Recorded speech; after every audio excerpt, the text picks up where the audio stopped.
Manos, vocês já imaginaram entrar numa sala e encontrar a vossa mãe a contar a história da vossa infância para outras pessoas?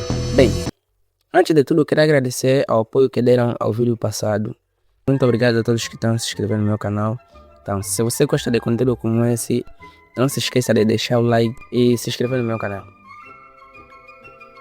Talvez assim não passe fome. Bem, era um dia normal. Eu estava em casa, tranquilo, no meu canto, a ler um livro. Brincadeira, mexendo no telefone. De repente ouvi a minha mãe a conversar na sala. No início eu nem liguei muito, mas depois ouvi ela dizer: ele quando era pequeno, eu parei. Fiquei tipo, ele é quem? Continuei a ouvir. Quando era pequeno, ele fazia cada coisa. Aí já percebi que era de mim que ela estava a falar. E pensei, não, hoje não pode ser o dia que todos devem saber sobre a minha infância. Levantei devagar e fui até a sala. Quando cheguei perto da porta, vi a minha mãe sentada a conversar com uma pessoa. E ela estava a rir. Mas não era uma risada normal, era aquele tipo de risada de quem está prestes a destruir a reputação de alguém. Eu fiquei parado atrás da porta e ouvi. Quando ele tinha uns 6 anos, eu pensei, pronto, já começou. A minha mãe começou a contar uma história de quando eu era pequeno. Disse que certa vez eu estava a brincar em casa e desapareci durante alguns minutos. Ela ficou desesperada à minha procura. Procurou no quarto, na cozinha, no quintal, até que finalmente me encontrou. Eu estava escondido em um lugar onde ninguém imaginaria. Segundo ela, quando me encontrou, eu estava tranquilo, como se nada tivesse acontecido. Ela perguntou, menino, o que você está a fazer aqui? E eu respondi qualquer coisa, completamente sem sentido. Eu nem lembrava disso. Fiquei ali atrás da porta pensando, como é que essa história ainda está viva? Mas o problema é que ela não parou. Ela contou outra, depois outra, e cada história era pior que a anterior. Eu parei.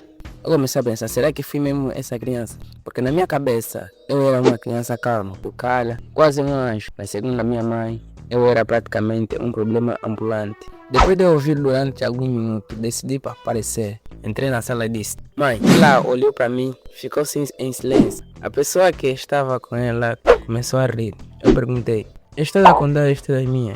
Minha mãe respondeu, eu? Não. Eu olhei para ela, mãe. Eu ouvi tudo. Ela começou a rir. Então já sabes. Eu sentei-me. Quero saber o resto. E disse, quero saber o resto. Ela olhou para mim e disse, perguntou se eu tenho certeza. Eu respondi, tenho. Mas sinceramente, eu não tinha certeza nenhuma. Ela começou a contar mais histórias. E algumas começaram a trazer memórias que eu tinha esquecido. Lembrei-me de certas brincadeiras, dos momentos em que eu ficava a brincar até alguém me chamar para comer, das vezes que eu fazia alguma coisa errada e tentava fingir que não tinha sido eu, e comecei a perceber uma coisa. Para mim aquelas situações eram apenas momentos normais da infância, mas para minha mãe era uma memória que ela guardava até hoje. Depois de rir bastante, fiquei um pouco calado. Olhei para minha mãe e pensei, então ela lembra-se de tudo isso? Ela lembra-se de coisas que eu já esqueci completamente. Lembra-se das minhas brincadeiras, das minhas manias, das coisas engraçadas que eu fazia. E talvez seja isso que torna a minha infância tão especial. Nos crescimentos, nós crescemos e começamos a esquecer pequenos momentos. Mas os nossos pais muitas vezes continuam a gravar essas lembranças. Antes de eu sair da sala, minha mãe disse, ainda tenho mais outras histórias para contar. Eu parei, olhei para ela, mas por favor não conte essa. Ela começou a rir, por quê? Eu ainda tenho uma reputação para manter. Todo mundo começou a rir. Tenho que descobrir o que, mas ela sabia sobre mim. Porque sinceramente, depois daquele dia, fiquei com medo de deixar a minha mãe conversar com qualquer pessoa. No final, essas histórias vão ser algumas das melhores lembranças que temos. E se gostaste do vídeo, se inscreva no canal e deixa o like. E comenta mais ideias sobre vídeos no comentário. Talvez eu faça um vídeo respondendo vossos comentários.